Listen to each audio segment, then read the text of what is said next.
Laurie Schrage questions the Kantian account of sexual desire that underlies McKinnon's analysis of sexual objectification. Kant holds that the expression and fulfillment of sexual desire are uniquely powerful in their ability to dehumanize and objectify others. Sexual desire is fundamentally an animal urge that is fulfilled by taking control of another's body, in a way that disrespects their autonomy and humanity in almost all contexts. McKinnon turns Kant's anti-sex view into an anti-porn one, by arguing that the expression and fulfillment of sexual desire under patriarchy involves men taking control of women's bodies in a way that fails to respect women as persons.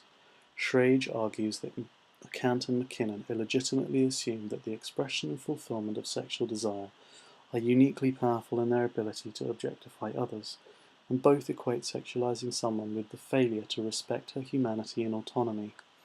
Schrage debunks these assumptions in part by appealing to newsbound critiques of Kant's account of sexual desire.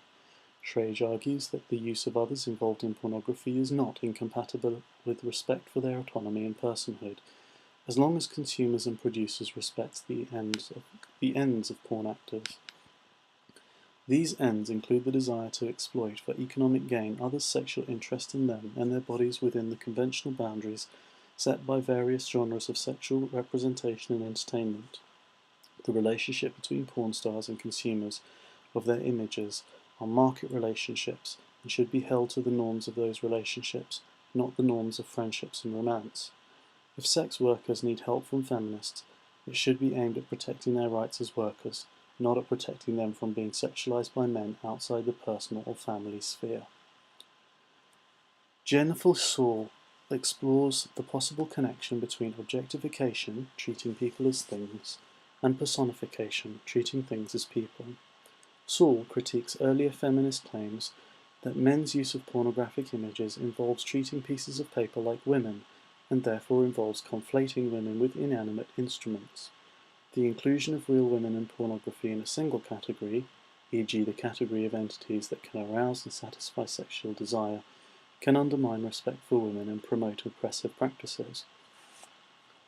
Saul argues that personification and objectification are only linked in troubling ways if some conditions for morally problematic objectification are already met.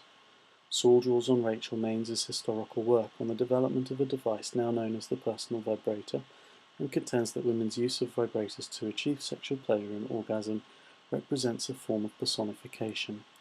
For some women, vibrators eventually replaced a service that had been provided by doctors and midwives and spas. Yet this is not a troubling form of personification, one linked to troubling forms of objectification, because doctors are not likely to be confused with sex toys as a result of women's masturbatory use of vibrating technology. Doctors have other acknowledged medical uses as well as ends of their own.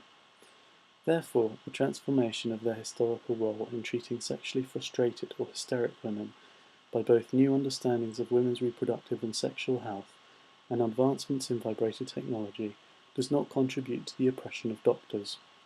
Saul's discussion for the possible equation of people and things, and the background circumstances that may permit this, is useful for considering some new technological developments in pornography. New digital imaging and personal computer technologies enable users to interact and have sex with playmate animations on one's computer screen.